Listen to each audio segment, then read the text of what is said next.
Hi, everyone. It's BarB. Welcome back.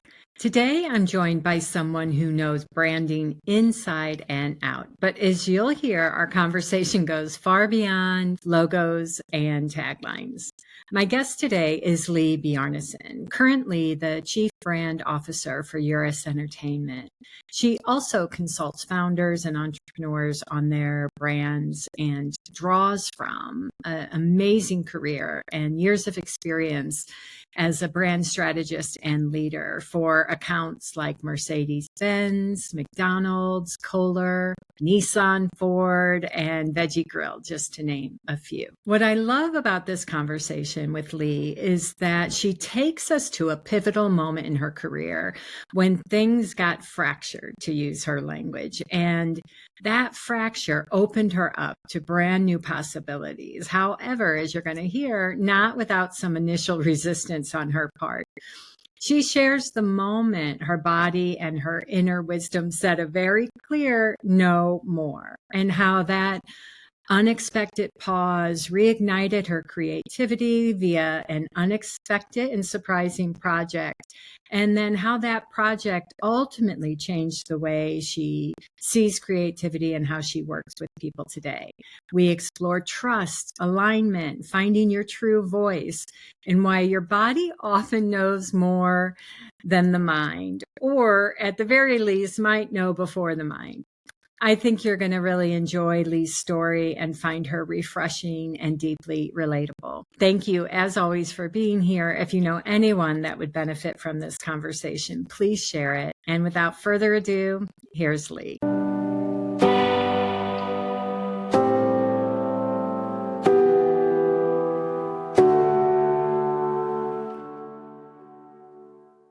Hi, Lee. Welcome, welcome, welcome. Thank you so much for being here and being willing to share your journey and your insights and your wisdom today. I'm so grateful. Thank you. Thank you, Barb, for having me. Yeah, I thought we'd just dive in. And I think I would love it if you would share with our listeners sort of that point. I think you said it was 2019, or I might have that wrong, around there. But yeah, where your career had what I think your word was a fracture, but has evolved now into something that looks like a really good fracture to have happened. But I'm wondering if you can go back to that time and that period and just share a little bit about what it was like for you to be sort of in the midst of that uninvited change, and then what you saw internally that was really present for you and helped you navigate that. Yeah, how it felt to me was definitely frustrating and uncomfortable because I was somebody who was used to just being able to push myself, to drive myself. And it was a time when I was being sent out by headhunters for top jobs, top of career positions. And I found I just couldn't go. I just wasn't going. I would say, yeah, I'll think about that. And I couldn't go for them. And I didn't have the usual drive, the fear, the anxiety, whatever it was that was driving me. It just wasn't there. And so, I was wondering what's wrong with me? Why can't I do this anymore?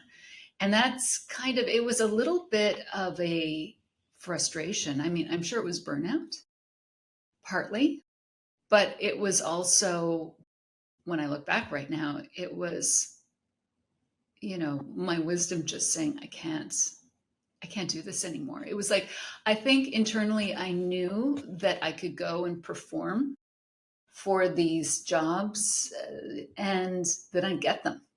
And I didn't want to be doing that anymore. I didn't want to be talking myself into a job I didn't want to do anymore, you know? Yeah, and it sounds like it was so strong that you just couldn't even override it.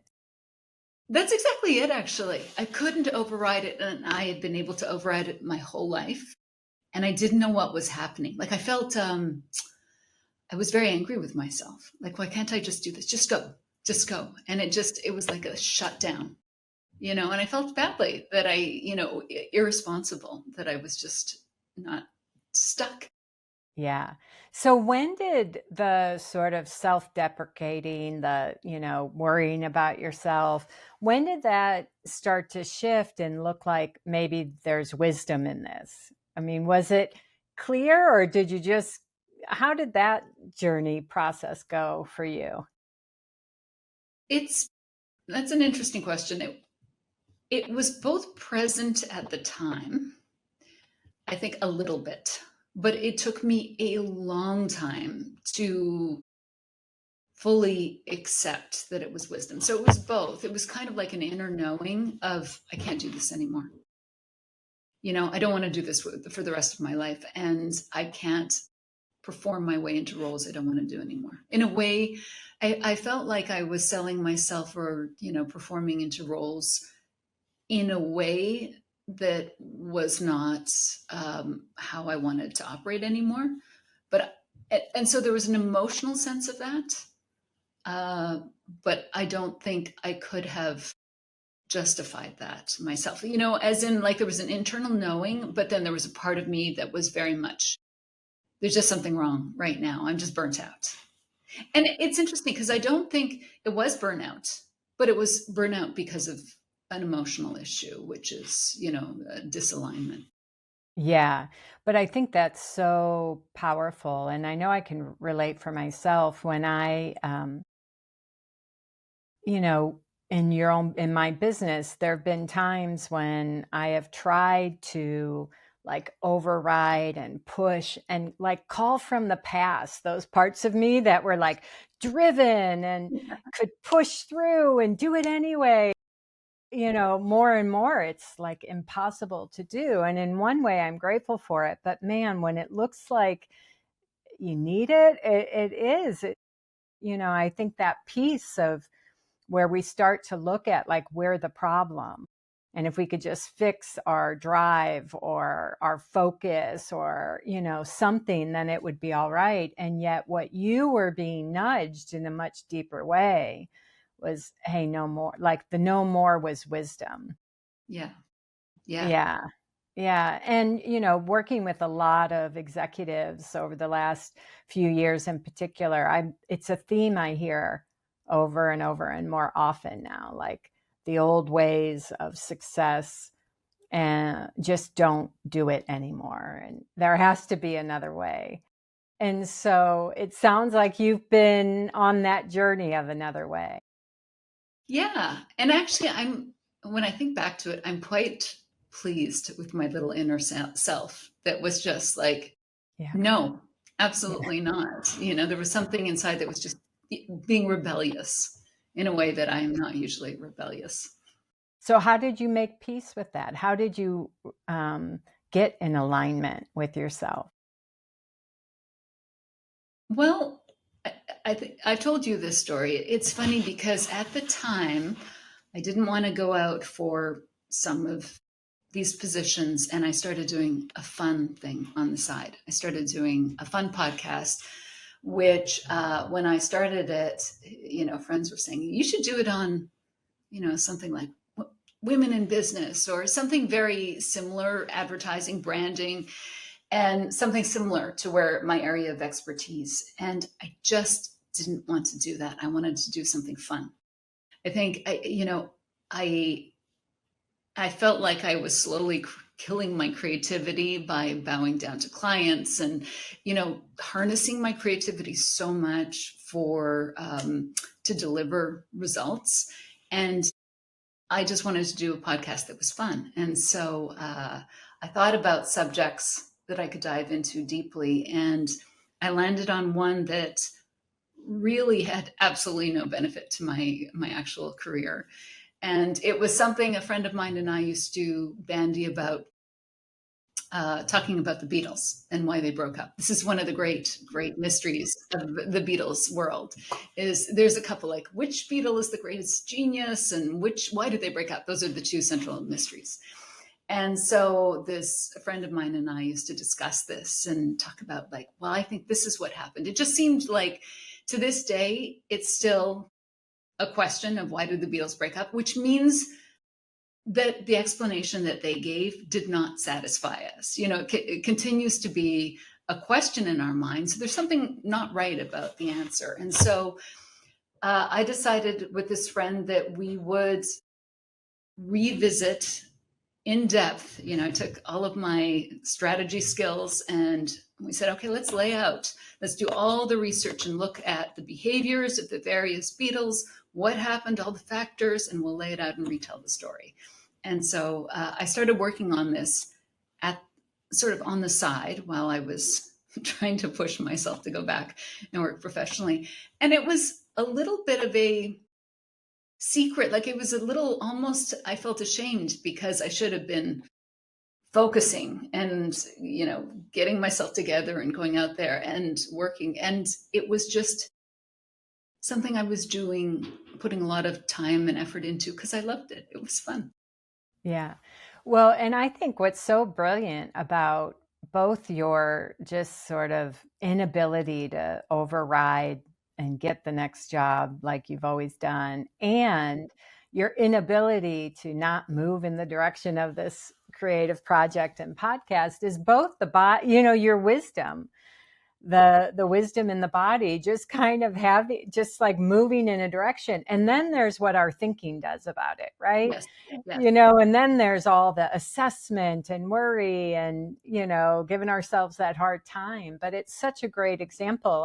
And just to add here, I think I shared this with you before, but I'm not surprised that your spirit wanted to go into something really creative. When we're more tired or we don't know what to do, or healing, even kind of giving ourselves an activity to fully immerse ourselves in is so healing and recalibrating, and actually opens our mind up, which is what it needs to.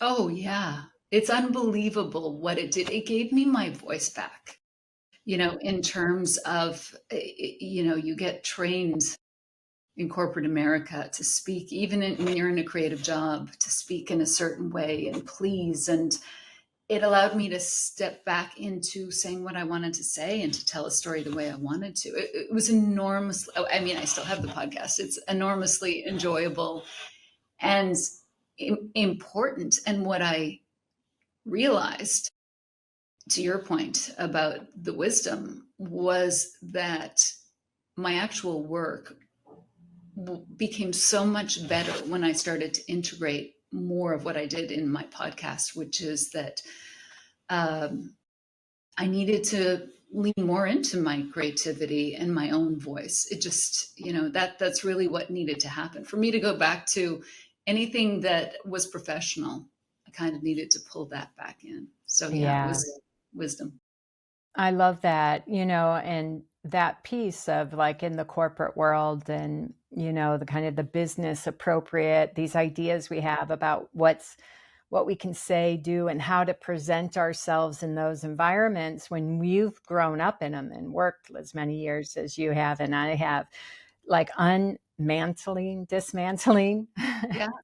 All of that is really tricky. I can remember when I have done presentations and led groups, my whole career. And I had mentors in my business over the last 10 years who were really trying to help me, like, get rid of all those invisible layers of corporate kind of presence. And this is what professional is. And this is what, and it's subtle because, you're you, I'm me. But so, yeah, I think it was a little shocking to me about how much there was there that I didn't realize. And so to have that fall away, I think, and knowing the work you do as a chief marketing officer, but also helping founders and entrepreneurs with their branding, how can you help people tap into their authentic voice if you're not doing that?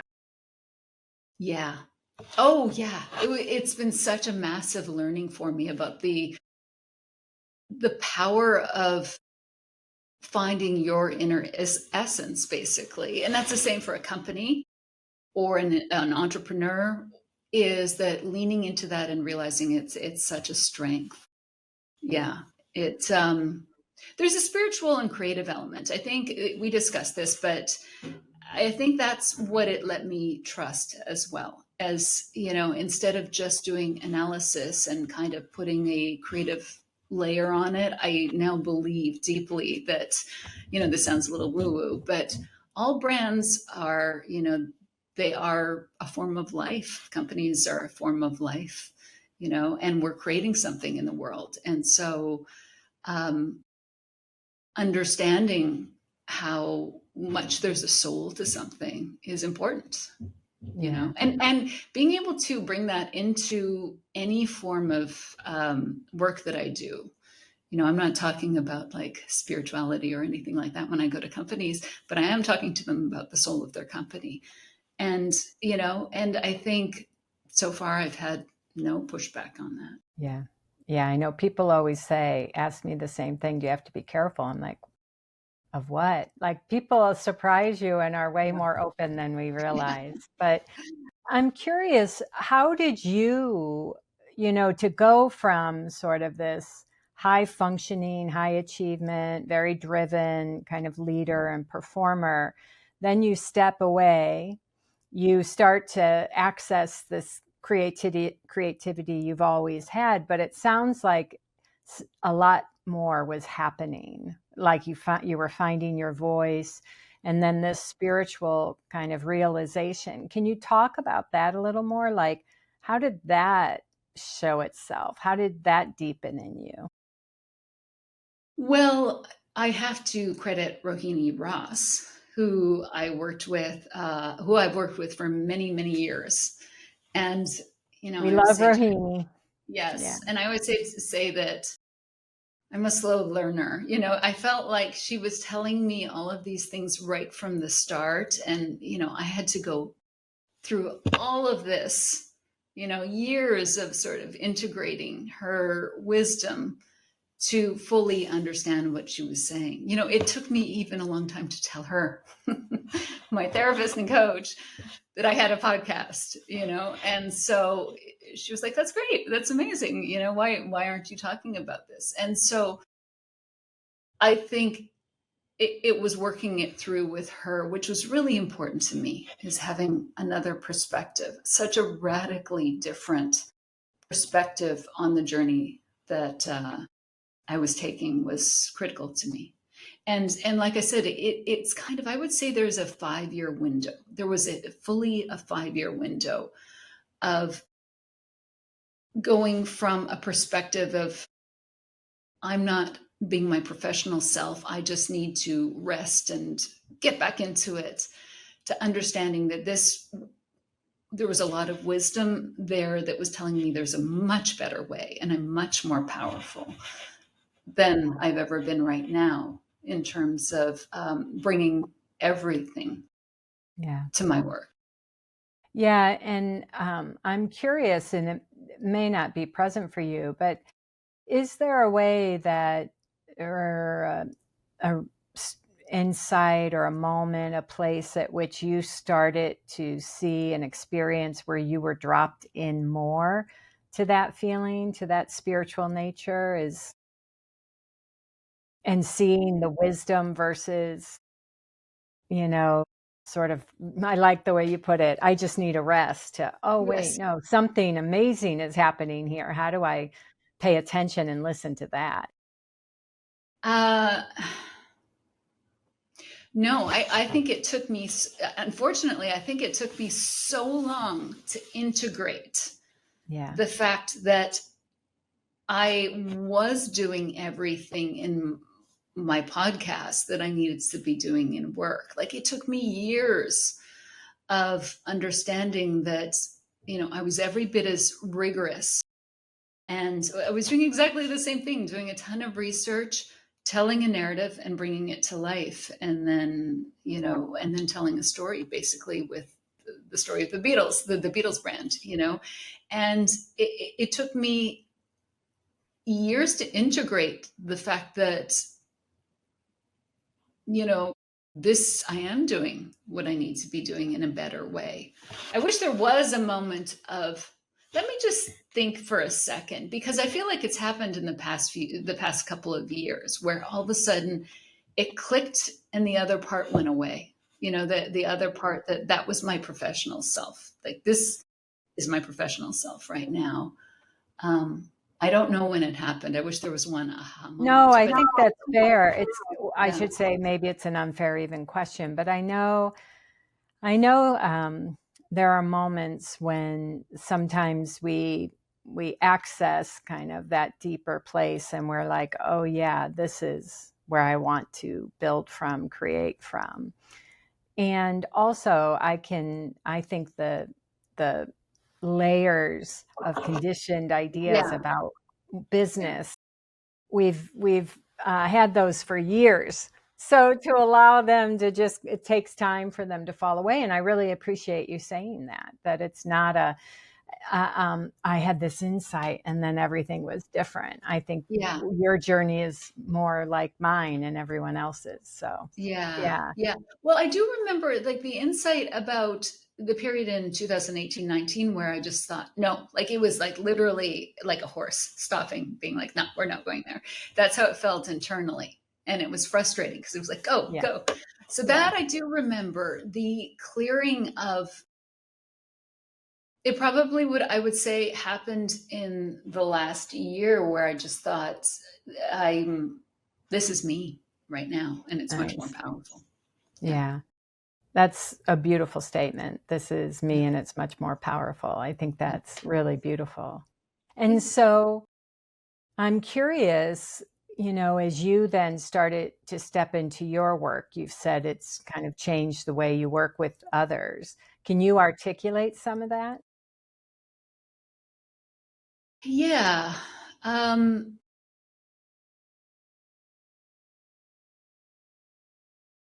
I think in the past, I would have been more intent on doing a bunch of research, my analysis, and presenting it to a client.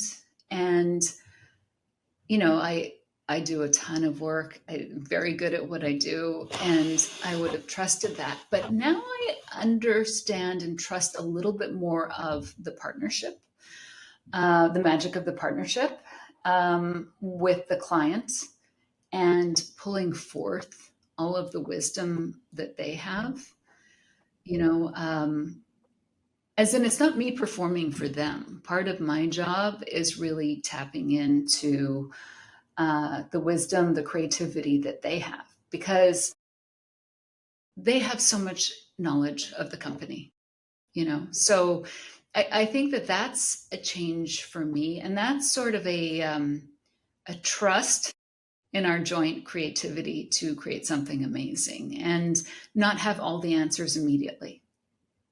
And reassuring the client that it's okay to not, everybody wants a really fast answer, but when you are creating basically the soul of a company or defining it or articulating it in a way, you need to give it some time.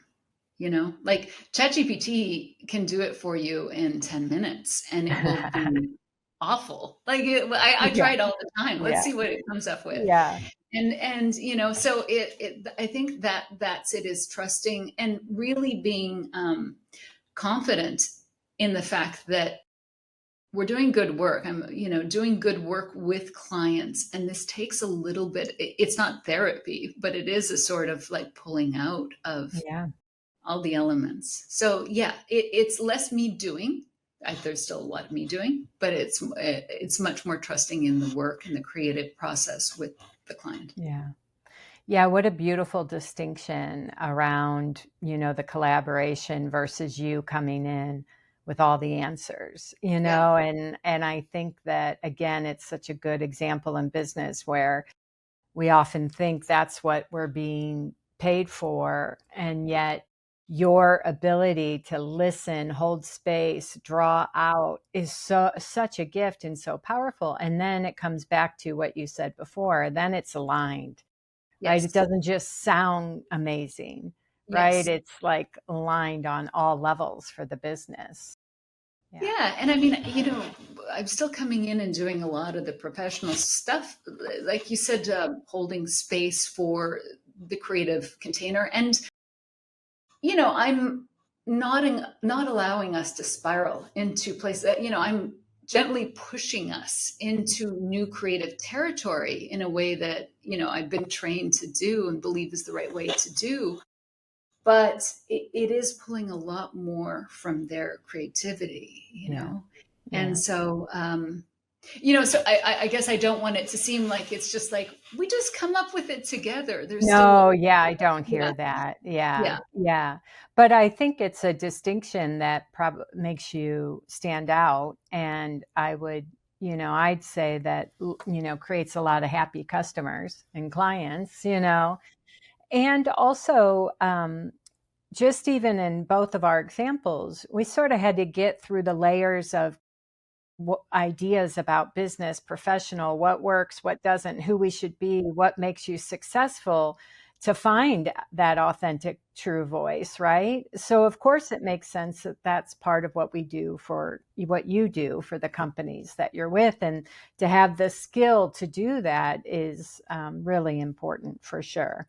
And it's funny because as you're talking, I'm like, oh, yeah, me too. If I'm trying to help a company and communication and get alignment, and when they start to go down unhelpful directions, it's like, how do I pull them back in? So, yeah, yeah, yeah. yeah, I mean, I think the difference between 6, 7 years ago is that I trust myself so yeah, profoundly in yeah, terms of my intuition for what's right, pulling the right information in. And I must say, I'm continually surprised working with companies and people, how we always end up getting somewhere that is slightly different than I would have ended up on my own. And it's better. I hate to say it, but it's better, you know, I love that. because yeah, people have, it's amazing what you get to when you actually like are willing to sit in, um, I would say the magic of the creative process and, and pull forth from people their own genius, or whatever knowledge that they have. Yeah. And what do you attribute that trust to? That your trust in yourself and in that creative process. Why is that so strong in you? I think that's been part of the journey of the past 6 years. And that was part of, understanding that the creative, I kind of set them apart. I'm a business strategist and a marketing strategist, and then I'm an artist on the side. And I realized that I think when I integrated more of the sides of me, that I realized that the artistic part, the creative part was a knowing. And that when I look at my history of work, it's all been, I'm very proud of all the work that I did. And I think the only thing that undermined was a lack of trust, was second guessing or moving from uh, ideas that I had. And I don't know what to attribute it to right now. Probably working with Rohini is, and just listening to her finally, and just knowing that, being able to trust the internal feeling of this is right. And if it's not right, I will know to push us in a different direction. Yeah. Yeah, that's amazing. That's great. And do does trust come into play when you're for your clients as well? Like, is there a point at which, that shows up or the need for it shows up? Definitely. I mean, I think clients want somebody that is confident. And I feel like a lot of people show confidence. They're performatively confident, and so, and that used to bother me because I could tell that, some people that were selling things weren't necessarily deeply confident. But yeah, I mean, all clients are looking for confidence. And I think my ability to sit in my trust right now is just such a game changer, because when they're spiraling, I'm able to say, no, this is right, or at least hear them properly, what they're anxious about. Because, doing brand strategy for companies or doing marketing for companies is interesting because in some ways you're a witness too. And I feel like so often people, whether you're a CEO for a company or whether it's your own company, so often you almost need a bit of an external perspective. And so I don't necessarily think it's a bad thing that it's just human for people to spiral and not know, is this right? Good at? Is this what I should say? And so having somebody that you can trust and that is confident and in a deep way of what is right is invaluable. Yeah, that's great. And I love to hear when you work with others, are there common themes that you see where people get stuck as they're trying to discover what's authentically true for them, or where they're trying to trust what wants to come through in regard to their brand or expression or their business? Yeah. I think people always want to jump to the answer really quickly, and have a feeling like they should be able to do this, you know? I think that's especially I'm talking about for individuals or small companies. There's a sense of this is easy and I should be able to figure it out. And it's really emotionally hard. And that's why I think, I'm not arguing that you need a brand strategist, but I think it's a good idea because it's sometimes nice to help you. In some ways, the job is mythologizing yourself in a good way. You're building a brand, you're building a story, and sometimes you need a little bit of perspective, and that's why somebody helping you is often important. And so if you're working with somebody, you want somebody who, this would be my piece of advice, is find somebody that you feel like you enjoy talking to and working with and that likes you and likes your brand, Yeah. Yeah. because you want somebody reflecting something beautiful back at you. Yeah. Beautiful and authentic. I mean, really what I hear and what you're saying is an ability. We have blind spots. It's really We do. difficult to see ourselves fully, or we take for granted what we just do naturally. Like it doesn't Yes. even come to our awareness. So Yes. having that reflection to be seen and have Yes. that reflected back to you, I think is so important. And again, just to, parallel, like same in my work, Yeah. that often even other coaches, will sometimes think, oh, I don't need a coach or a mentor. I know what they would say. I've had that thought before because we're like trying to coach ourselves through it. But the truth is, anytime I've gotten support or mentorship, it has been such an invaluable resource. And so I can see as you're trying to help people, what's their story? How is it aligned? Where do they want to be more bold, rather than safe? Where do they want to expand? Yeah, you're right, actually, that when I think of, well, first of all, even in our conversations, you immediately came up with ideas that I hadn't thought of, which was amazing. Yeah. It was just like, wow, we don't know it all. Like there is a benefit of working with other people and especially people that are fantastic at what they do. But to your point, people have blind spots, and so this is what I think a lot of companies jump to. This is what we have to say, or this is what we have to talk about.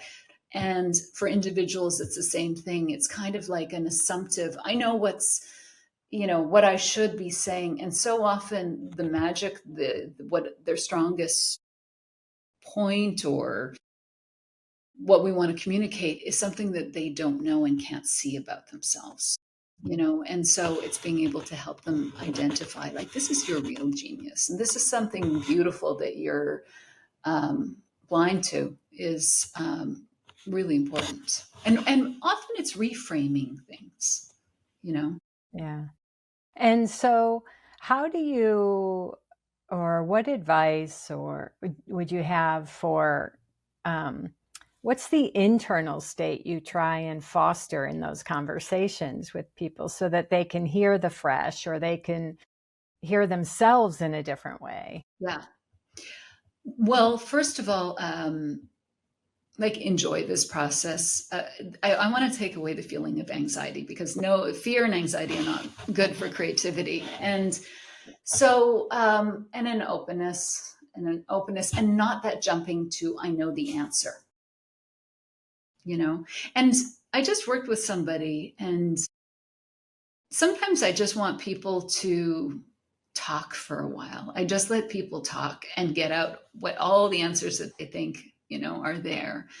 And I did 6 sessions with somebody, and they were basically 2 hours each. And it was unbelievable how much the whole story emerged in our conversations. Like when just getting him to talk about his background kind of got all of the stuff out. But it was kind of a process where the important parts kept repeating. It was sort of a narrowing of the most important part. So, yeah. Yeah, that's great. Yeah, and now I'd love to hear what's alive for you right now. If you had to define where your own inner growth edges are and what you're curious to expand in yourself, how would you state that? Um, well, working on the podcast and telling a story is still big and exciting for me, and building that. It's just really fun. So that's alive for me. The company that I'm working on, the company that I'm CMO for, is exciting to me because it's a startup and it is a brilliant product. It's basically a new form of entertainment, and that's exciting because we're building out story worlds, and so that's phenomenally fun for me. You brought up an idea to me that actually, and this is the benefit of working with somebody, talking to somebody else, listening to other people's ideas, which you brought this idea up to me of having classes or groups where I work with individuals and work on an ongoing basis, or say a 6 or 10 week session with groups where I'm able to coach people and work with a larger group actually is very exciting to me, because I think a lot of people want to be doing this work and it's sometimes too expensive to be working with a top person, because it's not fast. And that's always my frustration with working with individuals. It's like, I can't do the level of work I want to do for the price that an individual often wants to pay, just because it's not my rate, as much as I'd like to help individuals. But I do like this idea of maybe doing a group like this, and then both leveraging the genius of the collective group, but also being able to guide people. I think that's really fun, and I love that idea. Yeah, I do too. I think it's, and speaking selfishly, I think it's like to have somebody with your level of experience, but also not just your expertise in the industry and in branding, but also because of what these additional elements you've talked to, the Yeah, trust, yeah, appreciation that there's this life force in your yeah, business, your work, and and this deep listening and alignment. I think that's what we crave when we, yeah. are wanting to express ourselves or put ourselves out there and our business out there. And so I think there are a lot of founders, entrepreneurs, solopreneurs who would love to have the container held by you and to really look in this direction, and create something together. So I'm all for it. I say go for it. Yeah. Well, thank you for the idea. It's a great idea, and I love it. Yeah, yeah, Yeah. yeah. Well, great. Well, Lee, I have so appreciated this conversation, and I just want to give you a chance before we close. Is there anything else that's present for you as you think about sort of the inner game of your work or your life and what's present for you, or anything you want to share that you think would be helpful? Well, a couple of things. I think your listeners are people that are doing deep internal work. And, I should hope all the themes that we've talked about will resonate, being authentic. And so I would recommend that, when you're creating your brand, that they understand that all of this is what makes them great and special. And but I think sometimes it needs to be reframed. Like, this is where I feel like the brand part comes in. There's a little bit of mythology in a good way. It's not like I need to lay out every piece of me on the table to be authentic. It's like, at some point, you need to be able to highlight why you're great at whatever you're doing. Yeah. And so, if people are doing it for themselves, allow yourself to have a little bit of fun with that. And if you're working with somebody else, find somebody who you really like. And because this should be fun, we have a life, like, let's see ourselves as generously as possible. Yeah. So there's that. And then I think the other thing is that any kind of, I read this book series, and for some reason I was absolutely obsessed with it. And it was basically the story of a lead character's trauma. And I was really angry with how much time I was spending thinking about it. It was like, what is wrong with me? This is not a good use of my time. But I think sometimes creative stuff just, is such a great way to filter yourself. And so, any kind of creative pursuit or entertainment is good for this, for the understanding of the soul. I love that. And I echo that. I mean, I always just trust where your curiosity wants to take you. And sometimes those pursuits are just initially to open us up, to rest our brains. Other times they spark something, so I think that I love that. And the other thing I just want to say about, your previous comment, I think that's one of the things I'm taking away from our conversation today is, pay attention to the body. The body will know, right? Like that resistance or that thing of like what feels aligned, what doesn't, like you can really trust. And I know for me, I can tell when I'm getting into that old kind of too strategic about something, because it'll go flat. All my energy, everything will go flat. Versus that aliveness that's in the direction of, oh, that feels like me. I would say that. So thank you for that today. Oh, I want to jump on that, because I think that's been my latest round of learning, is how much the body knows and how much information the body contains, and how this is something that Rohini has been constantly telling me, to trust the feelings and to connect to the feeling and the information that it gives to me. And I love that point, is that when my body was saying no, I was trying to override it, and I couldn't, thank God. That's where I feel very proud of my little inner self, is that it didn't override it. And I have to stop overriding those feelings. They're information. They're such good information. Yeah. Yeah. Well, I think go ahead. And so, even with, I think for the piece about trust and brand strategy, is that you should be energized with what you're creating. There should be a, yes, I like this. This makes me feel good. This makes me feel excited. So yeah, to your point. Yeah, I love that. Well, Lee, thank you so much. I've just enjoyed this, and I can't wait to see what comes next for you. And we'll be sure to share all your information with the show notes. But thank you for being here today. Thank you. Thanks, Barb, for having me. This has been fantastic. As always, thank you for tuning in. If you enjoyed this podcast, it would mean a lot to us if you could take a moment to first subscribe and follow wherever you like to listen to podcasts. Hitting the follow button means you'll never miss a show. All you have to do is hit the plus sign in the upper right-hand corner or click on follow. While you're there, if you like what you're hearing, we'd appreciate you taking a moment to give us a shout out and review. Most importantly, however, If you know anyone that would benefit from this episode, please pass it along. And finally, if you'd like to learn more about my work, Interverse Academy, or upcoming events, you can check out my website at barbarapaterson.com. You'll find some great resources, classes, and videos, and a lot more. Thank you again for being here. See you next time.